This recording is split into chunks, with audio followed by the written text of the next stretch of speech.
Hi, everyone. Sean Paul Ellis here from the Saturday Morning Cartoons podcast. Remember, that's morning with you. Some quick pre show announcements regarding what is happening in October, what is happening this month for October 2018. We have some shout outs, and also, what are we going to be talking about today on this very special episode? So, for the entire month of October, we are going to be watching and reviewing some spooky and Halloween related cartoons. It's horror cartoons such as the Junji Ito collection that we had that's on Verve that we talked about last week. We also have next week Teen Wolf. Yeah, they made a cartoon of the movie Teen Wolf. Oh, and that'll be coming out on October 22nd. Some shout outs. Gang, we are so close to achieving our goal of our 2018 campaign to get Bobby Anthem animated. In fact, I think we actually might be there because I just got a message from our listener, Brian, who had offered to animate and illustrate Bobby, and we have now, I believe, made this a reality. Since Brian is such a wonderful human being, go check him out on Twitch and subscribe. Brian is under the tag name Typherstein. That's Typhenstein. We're going to have this in our show notes. Subscribe to his channel kindly. He has been incredible with awesome art talent, and we really appreciate it. He's now, since last week, he has been able to get Twitch affiliated, and he's now on his way to getting partnered. Show him some love and help him get to that new Twitch status. I watched him play LA Noire last week. I never finished that game, but it was great to see somebody jump back into the streets of LA and not smash their car into absolutely everything. Antarctic Vortex on YouTube for our Bionic 6 episode helped us to fact check some stuff, to myth bust it. The reason that people didn't recognize the family in Bionic 6 is because they used a bionic masking unit that was addressed in the long lost pilot. I'm not even going to fact check this one. It just sounds correct. So thank you, Antarctic Vortex, for all your help. Tyrone, via our website that I definitely neglect, asked that we watch Codename Kid Next Door. Tyrone, you can go recommend and refer on any of our social media platforms. We have our link tree. It's in the bio for our Facebook, our Instagram, our Twitter. I know it's annoying for me to tell you to go and click another link, but it really helps me in terms of being able to organize and prioritize this, because if multiple people recommend a cartoon, then it's definitely going to happen. We also have a call-in number that you can call and leave a message and tell us exactly why you loved that cartoon. If you call and leave a message, I guarantee that show will 100% happen. Finally, Mark Spencer on our YouTube wrote the following, which was unbelievable. He said, as somebody who works on an amateur podcast, your show is the kind of stuff I look up to. You guys are always consistently entertaining and criminally underrated. You are too kind, Mark. Let us know what you're working on. We'd love to be able to spread the word about your show that you're working on to anybody here who is listening on SMC. I really appreciate it. I needed to hear that, so thank you kindly. And to all the people who write comments on our YouTube, I thought they were all supposed to be really negative and bad, but you listeners prove me wrong every single time. So thank you guys. So unbelievable. What are we talking about today?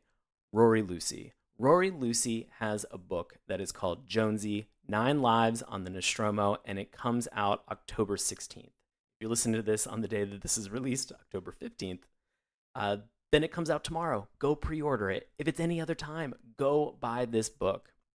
I have seen the actual physical copies of it. It is gorgeous. I have had the pleasure of calling Rory a friend for the past 4 years, and aside from just being a wonderful person and a total goofball, he is an unbelievably, insanely talented author and illustrator. I really love his work, and I know you will too. Melanie Harker joins me today to chat with Rory about his influences, his book, and the process of making it. Also, what inanimate object would he be in the movie Alien? All of this and more on today's episode. So now, on with the show.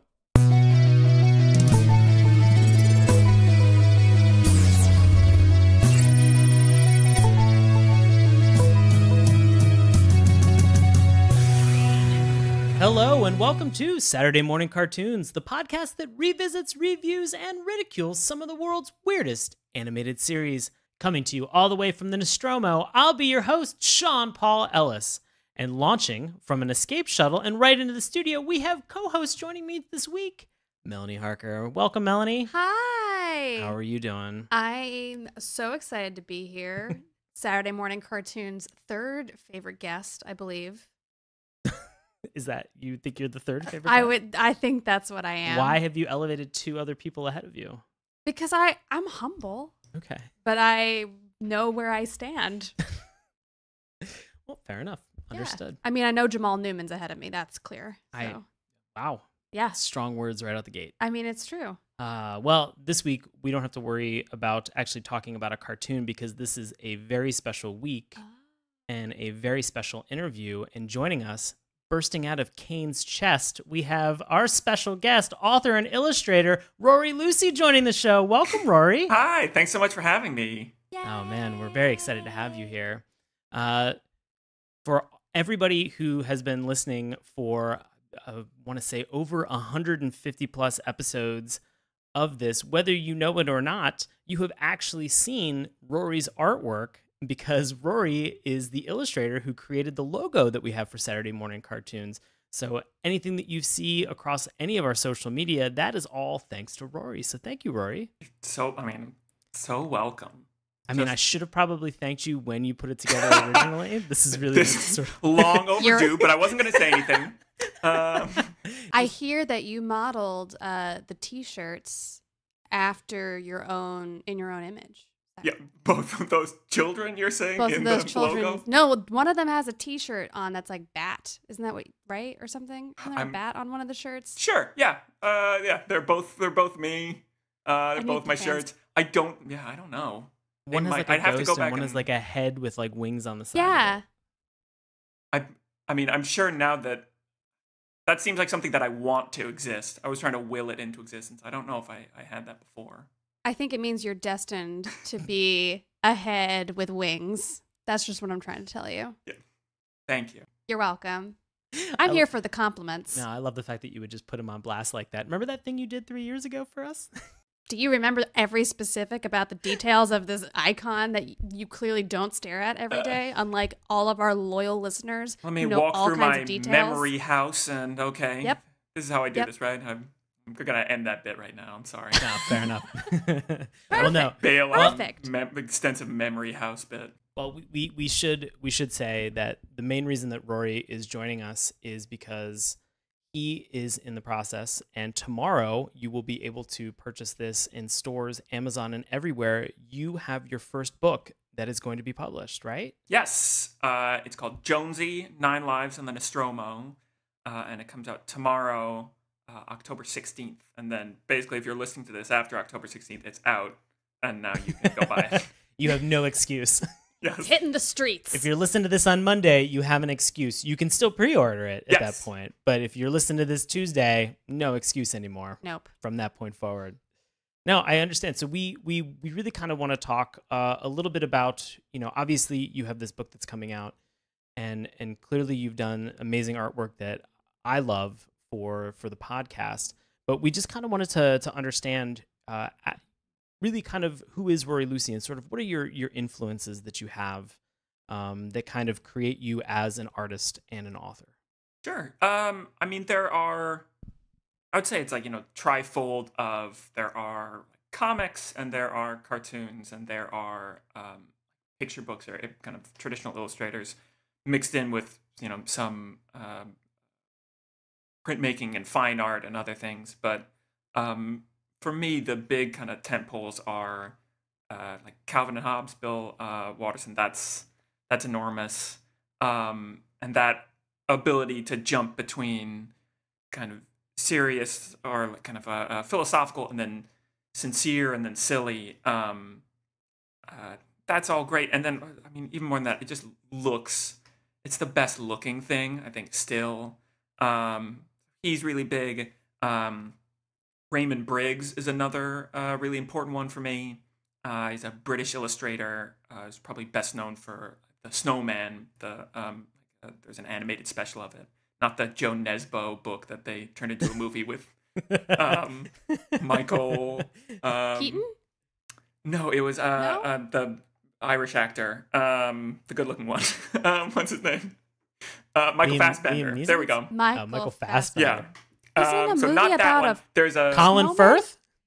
Wait, I want to go back to Michael Fassbender as an animated snowman. There's an animated story of a boy and a snowman from the early 80s that has the song I'm Walking in the Air. That was a popular hit. And if you can if you can find it, there's a version of it where David Bowie did the introduction to the animated special, which is well worth it. But so he's an illustrator. He's done lots of books, including one, Ethel and Ernest, about his parents. He's one of my favorites. He's just a really tremendous illustrator. They're both big. There are lots of other. Quentin Blake is huge. Talking about cartoons, things like Batman the Animated Series, Doug, Powerpuff Girls, that kind of first wave of Cartoon Network, Cartoon the Network. whole Jenny Tatarsky stuff that came out. Just so cool. There was like a 10-year period from like 1992 to 2002 where just every notebook I had just had like Batman heads in the margins, just because it was the easiest thing to draw. Like, okay, I've mastered squares and triangles, so now I can do this. But yeah, so those are all big. And then, yeah, it's been the last, I would say, figuring out how to draw like the people I liked. That was the first 20 years. And then figuring out what am I saying now that I have this kind of skill set. That's been the last 10 years. So very cool. So cool. So we started up by talking about what's coming out, which is Jonesy. And through some context clues, we can kind of maybe guess what the influences are. I think Sean also dropped some context clues in the introduction here. But so, like Jonesy, not the main character of the movie Alien. So what is Jonesy, the book that you have written, about? So Jonesy is the story of... it's the story of Alien, but from the perspective of the cat. So it is the events of the film, but really our focus is now shifted to a small orange cat who is just getting into cat adventures. So Jonesy is, trying to sleep in a helmet, and he's trying to eat and scratching up the lining of the ship and getting in the way generally. And so as all these things are happening, you have, the truly terrifying story of Alien happening in the background. So would you say this is a children's book? Well, the age-old question. It is and it isn't. It's hard to describe because Jonesy himself is completely innocent. So his adventures are kind of naive. It's just that in the background you have, terrifying spectacles, like the chest burster. So that's happening while in the foreground Jonesy is just trying to sleep. So I can say, safely that I have read it with my nephew, but I don't know that he was picking up on any of the other things that were happening. So, I'm sorry, your nephew's not into Ridley Scott at a very young age? Like, we haven't gotten to that point where he's a film critic himself? He's into late period Ridley Scott. It's a conversation we have. I should say my nephew is 3, so okay. I should mention that. So it's all the different things that we have that are running parallel to the actual Alien Ridley Scott movie that we know and love, which is just an amazing film. And so you have written this amazing complement from the cat's perspective to kind of go along with that journey as a complementary piece. And so I want to say this. So Melanie and I have seen the book. We've seen the finished final product. It's absolutely gorgeous. And one of the conversations that I know that you and I have had previously, Rory, was when I asked you, how did you kind of create the art that you had for this book? I had no idea what was involved with this, and I was blown away. So could you help kind of set the stage in understanding the process of just looking at a simple page? There's a lot going on there. Sure. So one of the things is that I was on a fairly quick kind of turnaround. I had about 3 months from kind of rough sketches to finished work product.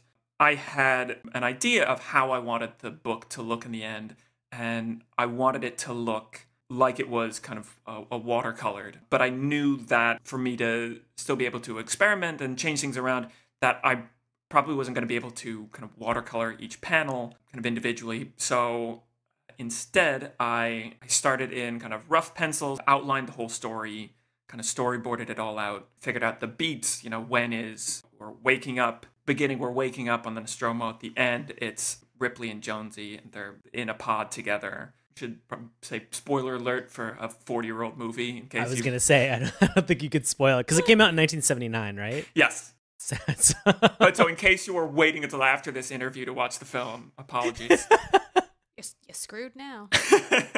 I knew where I had, what kind of moments in the film I wanted to kind of run into. So I roughed it out, and then I did kind of finished pencils did it digitally using Photoshop and an iPad Pro.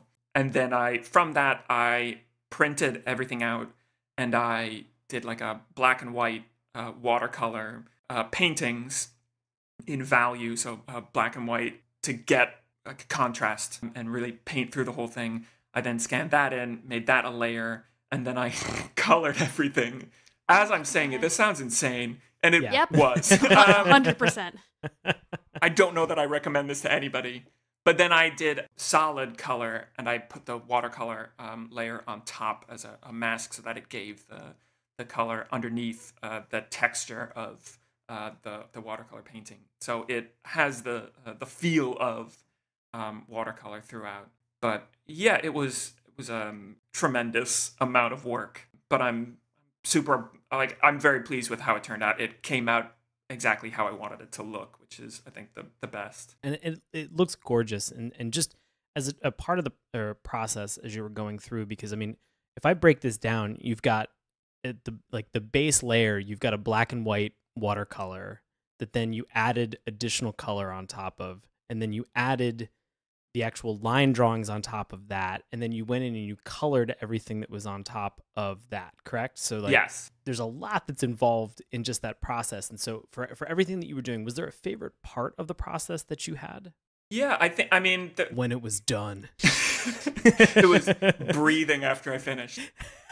No, I think there are lots of moments that I really enjoyed. I mean, it was particularly any time where I got to just sort of luxuriate in the silliness of it. Getting to draw, Jonesy, who's frustrated by a drip of water while in the shadows around him, somebody is being murdered. So just focusing on kind of those expressions and just appreciating that it's a totally goofy thing, that was really fun. I could also say that while it was varying levels of frustration, focusing on the nuances of the ship itself, interesting and like an engaging experiment. Ridley Scott, I guess before he was a director, he was a set designer. So the spaceship itself is just designed like no other kind of space. And so making sure that I was being kind of true to that space and experience was something I really wanted to convey. And so there were times where it's just being able to focus on really minute details. It was really satisfying in a very specific way. I was going to say that feels like the most satisfying part of so many sci-fi, like nostalgic sci-fi canon pieces is like you think about what were we watching? Like the Toys That Made Us episode that's about like Star Trek, like thinking about like that, the ship that's in Star Trek and just like the detailing of that. I feel like getting to really dig into that is like some of the fun of the fandom, right? That like most people don't get to interact with. Oh yeah. And I think one of the things that stands out about Alien is that it doesn't have that kind of, Star Trek is almost the polar opposite, where Star Trek is really polished and clean. And Alien, I know Walter Hill, one of the people who wrote it, his pitch was it's truckers in space. And it has that lived in feeling where it's just kind of like it's gross. So getting that like the worn feeling to all of the settings and backgrounds, that was something that was really fun and I really wanted to dig in on. Yeah, which makes like juxtaposing an adorable cat on top of all of that even like more, like it adds so much texture. It's so interesting. So we have talked a lot about Jonesy. Obviously, Jonesy, a cat. In Alien, does not get any credits for lines because the cat does not speak, which is good because I think that'd be a level of absurdity I don't think anyone could handle in 1979.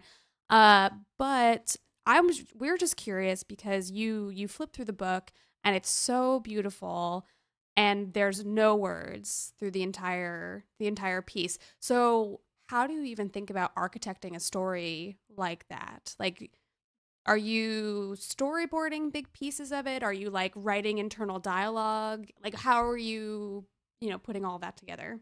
Yeah, I think during that brainstorming, like that first period, it was saying, okay, well, yeah, what are the things that happen in the movie that I have to kind of touch on? And so getting all those out and then kind of breaking down, like, okay, what do I need to show this sequence to make it make sense, and also to show Jonesy in relation to it. So getting that kind of fleshed out, and then saying, okay, well, in between then, what other things? My wife and I, we have 2 cats. We had one orange cat when I was writing it. So I was saying, okay, as the owner of an orange cat, drawing another orange cat, like, what would our cat be doing if we were on this ship right now? So figuring out what other situations or, stories would he be kind of generating. And in, trying to figure out what to look at, I mean, cartoon storyboards, that's big. So I tried to look through, a number of old kind of Disney storyboards. I looked at a really great resource. Brad Bird, when he worked on King of the Hill as like a consulting animator or producer, he did this whole series where he was looking at like storyboards, and he said, okay, here's what works. Here's how you make this image stronger. So just even looking at the mechanics of like, this isn't working for this reason, scratch this, we move this character here, just like eye lines and making images dynamic, that was really helpful just in making sure as I was going through and just blocking things, just taking that extra step to say, okay, is everything in here, like, is this as strong as it could be? How can I make these images resonate more? So that was a really helpful piece. That is so cool. I had not even considered that was probably somebody's job, because I'm like, they're not live people. So how do you move them? Someone did work on that. Like, the editing just didn't even occur to me like that. Well, That's so cool. It's funny because if you go back and you look at older cartoons like Filmation stuff that we have with He-Man, there's a lot of stuff that is just shot, completely like long kind of field of vision, people standing kind of just next to each other, facing one another. They're not very dramatic shots, but Filmation being so cheap in the way that they are, like, they were just like, we have to add additional composition. Like, we have to create additional tableaus within these scenes, because otherwise they're just going to continue to look like people just moving across, like 2D people moving across a 2D space. And so that's why, like, you'll see them reuse animation where, like, you see He-Man like running towards the camera and then he just kind of kicks, or and they'll and it breaks up exactly what they have during that time, and it makes it a much stronger piece of action, because you can see him kind of rushing towards you, and so you feel that sense of urgency kind of with the action or with that kick or punch that he's throwing, and it breaks up exactly how the rest of the piece kind of flows together. And so it's always interesting to hear that. That's honestly probably one of my favorite parts to hear about it, is just, taking a look at sort of what you have visually with that first storyboard and saying, these are the things that we can strengthen. Here's where we can show tension, even within a cartoon character, even within a book about a cat that's on the Nostromo that has no words. Like, here's those moments where we can actually inject emotion into how everything is put together. And that's what's beautiful. I would also say, like, it was very helpful as well to mock things up and then show it to my wife and ask her, okay, does this read? Like, when you look at these images, what is the story that it's telling? Because my wife is the best, and she was very honest about, this isn't working right now.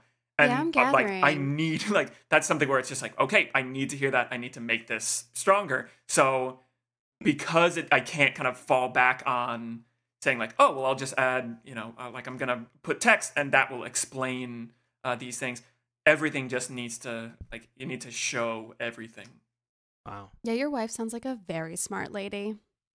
Co-sign. I wish I knew her so deeply.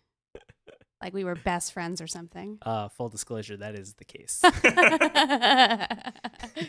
This interview brought to you by Friendship and Nepotism.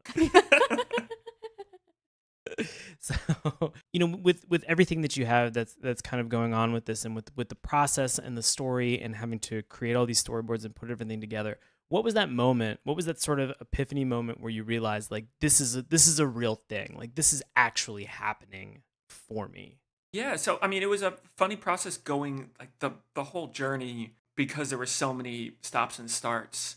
There were a lot of starts and stops. Yes. So like initially, Wait, I'm sorry. You mean the publishing industry isn't like a straightforward path that's like easy to navigate? I mean, part of it came out of, so I did this mock-up of like a story based on this radio show, The Best Show, with Tom Sharpling. And one of the characters that calls into the show is called Philly Boy Roy. He's a regular caller, and he gets into various Philadelphia-related shenanigans, which are the best. And so I did this version of a Richard Scarry book that I have called The Polite Elephant. I drew it starring Roy. And one of the other person on The Best Show, John Worster, who calls in as this character, he retweeted that book, and it got noticed by an art director who asked if I had any pop culture pitches, if I wanted to talk. I had a number of ideas, and again, my wife was a person who said, well, you should do something with Jonesy. That would be a good direction to go in. So this was now 2 years ago. I pitched that idea, and then there was some momentum. It was like I wrote up a proposal, and I heard from an editor, and he said, "This sounds great. The holidays are coming up. Let me get back to you." And then 8 months went by.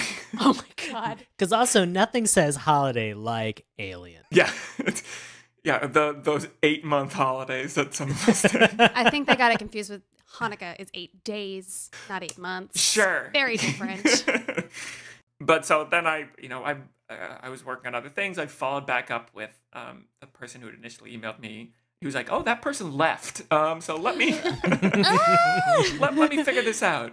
I went through various stages there before they found out that they couldn't publish it, and my agent and we took it to Titan, who are publishing the book, and Titan were super enthusiastic about it. Partnered me with a really great editor, and everyone was on board, and so. Yeah, it's just like there was a year of kind of waiting, and then from the moment they said, "Okay, let's do this," it's just been really fast. So I think that moment where suddenly it was like, okay, contracts are signed, you have to get to work. There's maybe like a day where I was like, okay, I'm like, this feels great, and now it's okay, it's time to work. Like I had like a day of celebration. And then it was like, okay, now I have really a lot to work to do. So, yeah, I'm really looking forward to seeing it in the wild. I think that's when it will click for me in a way. That's so cool. So, letting it out of the bag, the cat that is, it'll be in the wild. What comes after Jonesy? You do have another cat. So, there could be Cat Story Part 2. I mean, there's a sequel. There's a sequel to Aliens. There's a sequel to Alien. Aliens book. Are there more Alien books involved? Or is there something else? Like, what's next for you? I would not rule out another Alien book. However, Ooh. If you've seen the movie Aliens, you know that Jones is there for about 8 minutes, and then Ellen Ripley leaves him in the dust to go on a different adventure. Were we to do another Jonesy adventure, I don't know how he would factor into a movie that he's not in. Yeah, I mean the next thing is I have another book that I'm working on, which hopefully I'll be able to talk more about soon. But it's a slightly different direction, but I think it's similar sensibility. That's as kind of cryptically as I think I can talk about it right now, not jinxing anything. So cryptic. So much mystery. Understood. And I guess, final big question for anybody who is going to see this book in the wild, what's something that you want them to know about Jonesy to make that decision to pick this up and to bring it. I think this is something I've been asked, like, who is the audience for this book? And I think it is, like, if you enjoy things about cats, this is a story about a cat. If you enjoy Alien, this is a thing about a cat in Alien. If I think there is a wide audience for this thing, and it's a silly book about a cat who just happens to be in the worst place in the world. So yeah, it really is. I think it's a strangely personal book on some level too. Like, when I look at it, it is the story of my cat in the alien ship, and then it's very easy for me to look at Sigourney Weaver as Ellen Ripley and say, "Well, that's my wife." I don't know who I am in this story. Probably I mean, the at xenomorph. best, I'm The xenomorph. Probably the xenomorph. Dallas, maybe. Oh, okay. Oh. Probably Harry Dean Stanton getting eaten in a strangely rainy corridor. That's sad. Yeah. Fun note to end on. Yeah. Oh man. Just wanna I'm tie it up. this dead character in Alien. Well, I mean, all of them are, unless you were to say I'm the Sigourney Weaver character. But you've already given that to your wife. Yeah. Wow. I mean, you could have said, I don't know. Yeah. The ship. It That gets blows blown up. up. Oh, Mal. God damn it. You're the escape pod. Oh I my don't God. know. I'm just trying to find options at this point. I'm not sure. Here you go. Okay, you're the jumpsuit that Sigourney Weaver wears in the movie. What? So you pretend, I don't know. Yeah, no, this Hold is it all one-to-one. It makes together? sense. My cat is a cat. Yep. My wife is a person. Yep. I'm a jumpsuit. Yes. Okay. Yeah, I'll take that. I consider myself a paperweight, so What are you talking I'm just saying. Oh my God. I'm All here right. about the facts. Rory, I want to thank you so incredibly much for coming on to talk about Jonesy. We really appreciate it. Thank you so much. It's coming out tomorrow, October 16th. Yes, please buy my book. It is super good. So enjoy it. And people can find it on Amazon.com. You can find it anywhere books are sold. Yep. You look up Jonesy Alien. Well, you probably have to also look up book. Here, just type the name of the book is Jonesy 9 Lives on the Nostromo. Put that in. You'll find it. And we're also going to link that in the show notes. And Yeah, you'll have everything all like the- that here, so the no, lengthy no links. worries. Ooh, saw a little bit of sweat on that. No, so that's everything, Rory. And if people wanted to find you and see some of your other artwork, where could they possibly find you on social media? So I'm on Instagram, Rory Lucy. That's RORYLUCEY. I'm on Twitter, I believe, is Rory Lucy. And then my website is rorylucy.com. Cross-platform there. Excellent. Thank you so much again, Rory, for coming on and joining us today. We really appreciate it. Thank you so much for having me. This has been such a delight. Absolutely, man. Thank you so much. And for everybody listening, thank you. Go out, get Jonesy. Buy that book. Buy that book. Buy it for your friends. Buy it for your kids. Buy You- it for your friends' kids. So many holidays coming up. It's the perfect Alien Christmas book. 8 months of holidays. Exactly. Happy You Canadian Thanksgiving to all my Canadian fans. It's a Exactly. perfect gift. So wonderful. All right. Well, thank you, everybody. We appreciate it. And we'll talk to you next week. Bye. Hey, everybody. Thanks a lot for listening to Saturday Morning Cartoons. Now, if you'll excuse me, I have to transform and roll out.